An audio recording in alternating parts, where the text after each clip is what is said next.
1절 말씀에 보시면 환난 날에 여호와께서 내게 응답하시고 하신 말씀을 통해서 큰 은혜가 있게 될 줄로 믿습니다.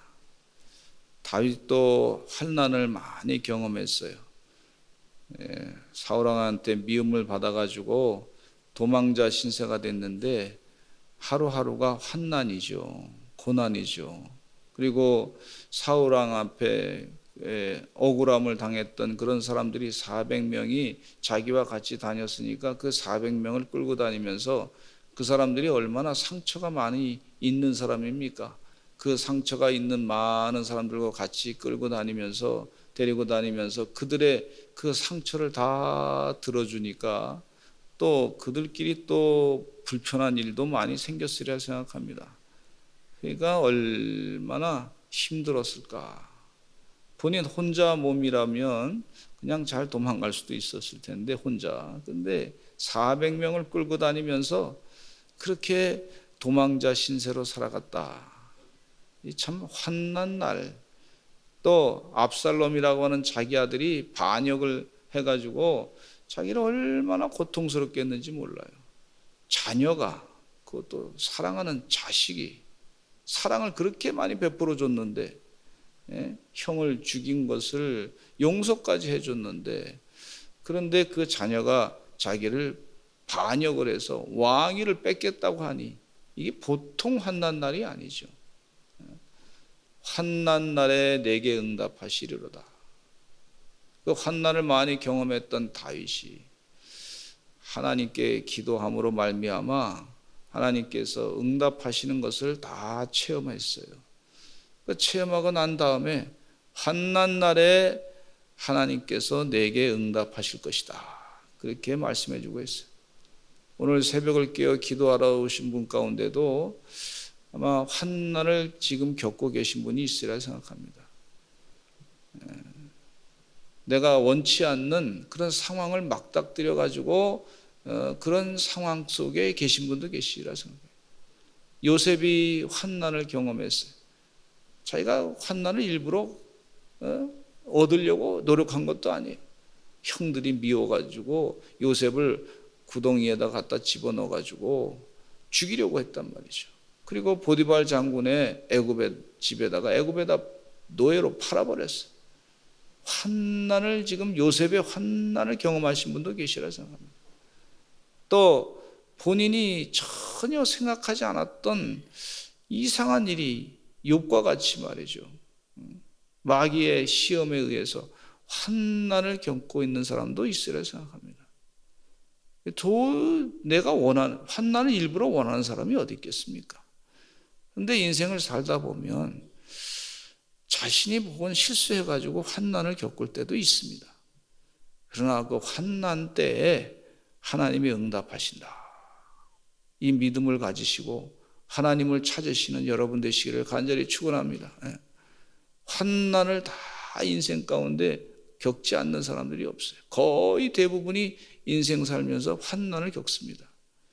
예상하지 못했던 일들 혹은 전혀 원치 않는 일들, 그런 일을 겪을 때가 있어요. 97년도에 IMF가 터졌을 때 대한민국이 큰 환난 가운데 처하게 됐어요. 얼마나 많은 사람들이 직장을 잃었는지 몰라요. 그래서 그 직장을 잃은 가족들도 아주 고통 가운데 살게 됐어요. 경제적으로 그냥 피폐해지니까. 그래서 길거리에 노숙자들이 막 그냥 장판 깔고 자고 말이죠. 그랬던 적도 있습니다. 또 최근에는 우리가 코로나 사태로 말미암아 환난을 지금 겪고 있지 않습니까? 이거보다 더 큰 환난도 있으리라 생각해요. 늘 그럴 때마다 환난 날에 하나님께서 내게 응답하신다. 이 말씀을 기억하시기를 간절히 축원합니다. 평범할 때는 하나님께 간절하게 매달리지 않는 인간의 그 간사함이 있어요. 근데 환난을 겪게 되면 내가 뭐 잘못했지? 지금 내가 붙잡을 분은 하나님밖에 없어. 하나님은 꼭 붙잡아야 돼. 환난 날에 하나님께 더 부르짖어야 될 줄로 믿습니다. 하나님 도와주세요. 간절하게. 어떤 분은 말이죠, 원치 아니하게 질병에 걸려가지고 환난을 겪는 분도 계세요. 간절하게 붙잡고 그때는 기도해야 되는 거예요. 하나님을 전폭적으로 의지해야 될 줄로 믿습니다. 히스기야 왕이 자기가 원치 아니하게 얼마 안 있으면 당신이 죽을 것이다, 이사야 예언자를 통해서 들었어요. 그러니까 그가 말이죠, 얼굴을 벽을 향해서 기도를 했어요. 뭐 벽이 응답한 건 아니죠. 하나님만 묵상하겠다는 거예요. 다른 거 생각하지 아니하고 벽만 쳐다보고 하나님만 묵상하고 기도하겠다는 거죠.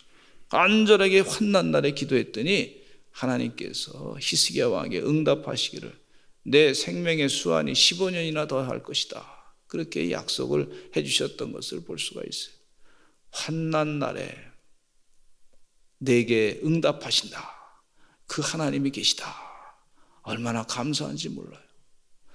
이 큐티의 내용 가운데 어떤 분이 간증을 하셨는데, 김승민이라고 하는 분이 간증하셨는데, 이분이 해외 생활을 12년 동안 하다가 모든 걸 다 잃어버리고 한국에 와서 지내는 동안에 그 집이 제대로 없어가지고 남의 집에 가가지고 일하고 난 다음에 그 일이 끝나고 났을 때 그 테이블에서, 잠잘 데가 없어가지고 그 테이블에서 그냥 그 위에서 테이블을 놓고 이불 펴놓고 잠을 자는 그런 생활을 하다가 하나님께서 나중에 보니까 아무것도 없이 왔는데 하나님이 12년 동안 다 그동안 삶 가운데 다 해결해 주셔가지고 자녀들은 믿는 자와 결혼해서 살게 되고 대학교는 다 졸업하게 되고 그랬다고 간증하셨어요.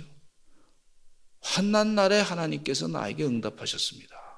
따라서 하시죠. 환난 날에 하나님께서 응답하셨습니다.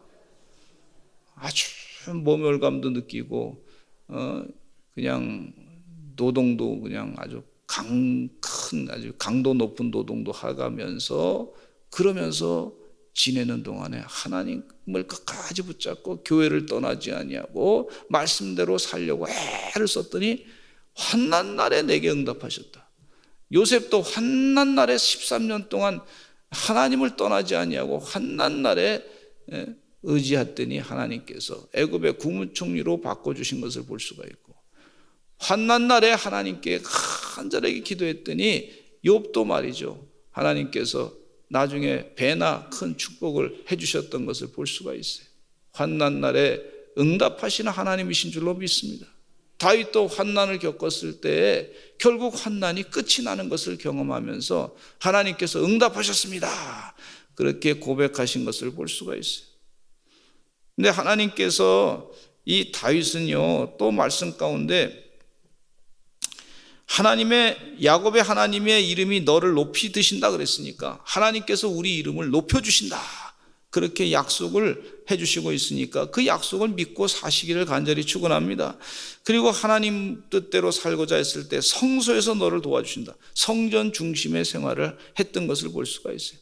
다윗은 도망을 치면서도 예루살렘 성전을 생각하면서 하나님을 묵상하면서 살았다는 얘기죠.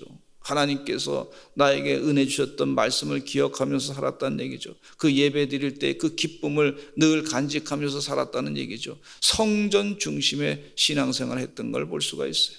우리가 교회 와서 새벽을 깨어 기도하시고 9시 기도회도 하시고 또 정기 예배도 잘 드리시고 주일 예배 수요 예배도 드리시고 그렇게 하면서 열심을 다해서 기도하는 동안에, 성전을 중심으로 기도하는 동안에 하나님의 환난 날에 오히려 하나님께서 더 큰 축복을 주셨다 하는 것을 말씀해 주고 계십니다.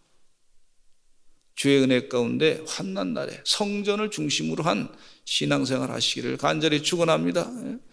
제가 잘 아는 강남학원의 김준원 권사님 원장님께서 간증하시기를 부도가 날 지경이래요. 너무 힘들어가지고 하나님 도와주셔서 그랬더니 예배를 말이죠, 1부, 2부, 3부, 4부 예배 드리고 또 중간에 시간 있을 때 선교회 모임에 또 가서 예배 드리고 그냥 그거 생각 안 하면 예배 안 드리면 오히려 다른 생각이 더 들더래. 막 그냥 이 부도 나가지고 내가 망할 거다 이런 생각만 자꾸 들어서 스트레스 받아가지고 견딜 수가 없다. 예배 드릴 때는 그런 생각이 안 나는 거야. 예배를 자꾸 1, 2, 3, 4부 예배 드리고 저녁 예배 드리고 또 예배 드리고 자꾸 예배 드리고 새벽에도 나와서 예배 드리고 그렇게 하는 동안에 하나님께서 역사하셔서 그 해에 서울대학교에 80명이 들어가니까 학원이 소문나가지고 말이죠. 갑자기 학생들이 몰려와가지고 뭐 한 2,000명, 2년 만에 모든 부도 문제를 다 해결하셨어요. 그리고 그 강남학원에 가서 제가 설교하는데 그 학생들 가운데 말이죠. 재수생들이 모여가지고 예배 드리는데 그 학생들 가운데 목사님도 나오시고 말이에요. 역사가 많이 일어나더라고. 우리 주님은요, 살아계신 하나님이신 줄로 믿습니다. 환난 날에 우리 하나님을 의지해야 될 줄로 믿습니다. 성전을 떠나지 아니하고 예배를 떠나지 아니하고 말씀을 떠나지 아니하고 사시는 그런 하나님의 종들이 되시기를 간절히 축원합니다. 또 3절에 보면 내 모든 소재를 기억하시며 내 번제를 받아주시기를 원하노라 그랬는데 이 작은 저는 이 신음소리까지도 하나님이 들으신다.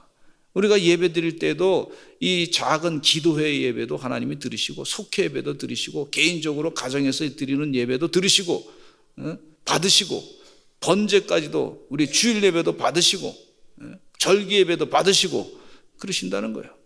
얼마나 감사한지 몰라요. 한치 어쩌다 하나님께서 그동안 우리가 예배 드렸던 걸 다 하나님 기억하시는 거예요. 우리는 잊어버릴 때가 있어요.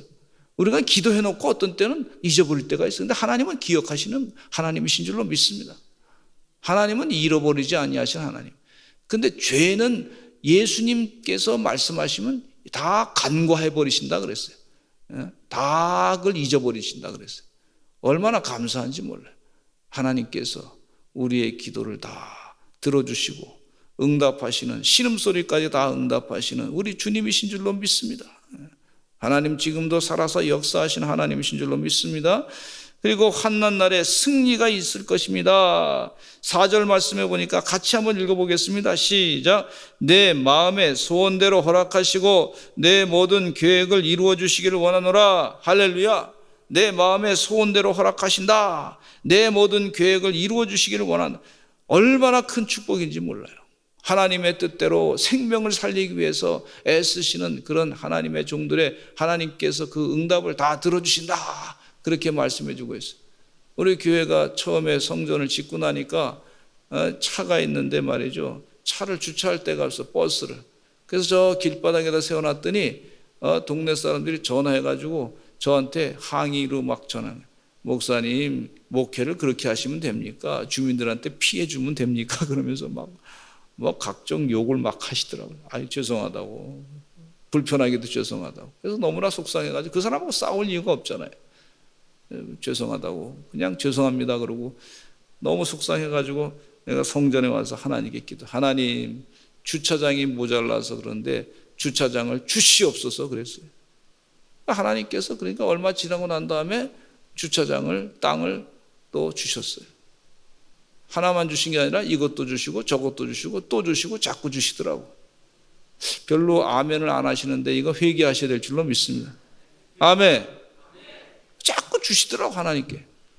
아니 속상해서 그 사람하고 싸우면 아무 의미가 없는 거야. 응답이 아니잖아 그게. 그건 응답이 아니야. 싸움이지. 하나님께 이 속상할 때 내 마음의 소원이 뭐냐면 하나님께 영광 드리고 싶고 세상 사람들한테 교회가 손가락질 당하지 아니하고 하나님이 하셨습니다. 증거를 좀 드러내고 싶은 게 제 마음인데 내 마음의 소원인데 하나님 들어주시옵소서. 하나님께 간절히 기도하고 또 막 그냥 힘들어서 주차장 이 성전 주변을 돌고서 계속 기도했더니 말이죠. 그 집 주인이 말이죠. 이제 이거 교회에다 팔아야 되겠습니다. 오셔서 파시고 그래서 그것은 하나님 응답이죠. 다 사게 해주셔서. 어느 선교사님은 하나님께 기도해서 하나님 도와주세요 그랬더니 하나님께서 재물을 많이 주랴 그랬더니 말이죠. 하나님 재물보다도 나에게 우리 귀한 이 지역에 있는 사람들의 영혼을 주시옵소서. 백만물을 주시기보다는 100만 명의 영혼을 허락해 주시옵소서. 그렇게 기도했더니 말이죠, 그 소원대로 다 이루어가지고 수많은 생명들을 살렸다고 하는 그런 부흥 목사님도 계셔요. 주의 은혜 가운데, 우리 주님 은혜 가운데 하나님 비전을 크게 하시고, 오늘 새벽을 깨어서 마음의 소원, 하나님 비전을 가지고 천대까지 이르러 복받는 비전 말이죠, 그걸 다 이루어 주신다 그랬어요. 주의 은혜 가운데 그것만 생각하면 막 가슴이 뛰어요. 주의 은혜 가운데 하나님 여호와의 이름으로 우리의 깃발을 세운다 그랬어요. 승리한다. 내 모든 기도를 들어주시기를 원한다. 주의 은혜 가운데 하나님 영광 드러내는 기도를 많이 하시기를 간절히 축원합니다. 그래서 다 그런 영적인 승리가 있게 될 줄로 믿습니다. 마지막으로 7절 말씀 같이 읽겠습니다. 시작. 어떤 사람은 병거, 어떤 사람은 말을 의지하나 우리는 여호와 우리 하나님의 이름을 자랑하리로다. 하나님의 이름을 자랑하고, 사람은 어떤 사람은 돈을 자랑하고 그러는데, 말을 의지하고 뭐 병거를 의지하는데, 이거 애굽의 그 군사들을 볼 수가 있지 않습니까? 하나님께서 한순간에 애굽의 군사들을 다 수장시켜 가지고 없애신 것을 볼 수가 있어요. 세상에 이 요즘에 감리교의 그 총회에 이제 재판을 하는데, 그 성소수자라고 해서 무슨 동성애 퀴어 축제 가가지고 이제 축복을 한 목사에 대한 재판을 하는데, 아니 세상에 교회 재판인데 각종 그냥 언론을 갖다가 되게 그냥 끌어다가 막 그냥 하나님의 뜻대로 지금 재판하려고 하는데, 세상의 언론을 자꾸 끌어다가 뭐 YTN이니 뭐 별 군데 다 끌어다가 다 그렇게 하더라고요. 세상에 말을 의지하고 병거를 의지해봐야 별거 아니에요. 여러분, 퀴어 축제의 개념은 그건 성경에서 동성애는 성경에서 찾을 수가 없어요. 그건 누구로부터 오냐면 그 디오니소스라고 하는 아주 그냥 각종 향연을 즐기는, 술 마시고 그냥 남색을 즐기는 그런 향연을 즐기는 그런 사상에서부터 온 겁니다, 이게. 그러니까 이거는 전혀 교회 신학하고는 전혀 상관이 없는 거예요. 그건 이단적인 영지주의적인 그런 요소가 거기 강하게 있는 거예요. 플라톤의 향연이라고 하는 그런 그거하고 아주 그냥 난결을 하는 거죠. 혼용을 하고 막 그냥 그런 거예요. 성소수자를 축복한다고 해서 그 성소수자들이 누군지도 아냐면요, 동성애만 있는 게 아니에요. 소아 성애자들인데 어린아이를 갖다가 자꾸 건드리는 사람들, 또 소아 성애만 있는 거예요. 성소수자 개념이 근친 상간까지 얘기하는 거예요. 세상에 내가 즐기겠다는 거예요. 즐기는 거를 합법화해야 되는 거예요, 법적으로. 그리고 그것에 대해서 뭐라고 얘기하지 말라는 거예요. 이게 그 평등법이고 뭐 그거죠. 참 건강가정기본법이라고 이상한 말을 가지고 말이죠. 말은 좋은 거는 잘 써가지고 하려고 그래요. 그러나 그 본질은 이건 악령의 역사입니다. 정신적으로 문제가 있는 건데, 그러면서 자꾸 세상 걸 자꾸 들여다가 말이에요, 교회다. 그럼 병거를 의지하려고 그러고 말을 의지하는데 그거 아니에요. 우리 하나님 여호와의 이름을 의지하고 살아야 될 줄로 믿습니다. 주의 은혜 가운데 영적인 승리가, 하나님께 기도할 때 하나님이 그런 거 원치 않나 말이죠. 악한 거 자꾸 따라가는 거 원치 않나요? 주의 은혜 가운데 하나님만 의지하고 기도하시는 주의 백성 되시기를 간절히 축원합니다. 우리 다 같이 주여 많이 부르시고, 하나님 이 세상에 하나님의 나라와 그가 이루어질 줄로 믿습니다. 아버지, 이 백성이 바르게 서게 하여 주시옵소서. 우리 다음 세대는 우리보다 더 믿음이 좋아져야 될 줄로 믿습니다. 훌륭한 믿음으로 세계 만방에 하나님의 지혜를 가지고 복음을 전하게 하여 주시옵소서. 우리 다 같이 주여 많이 하시고 통성으로 기도하겠습니다. 주여 주여 주여 주여 주여 주여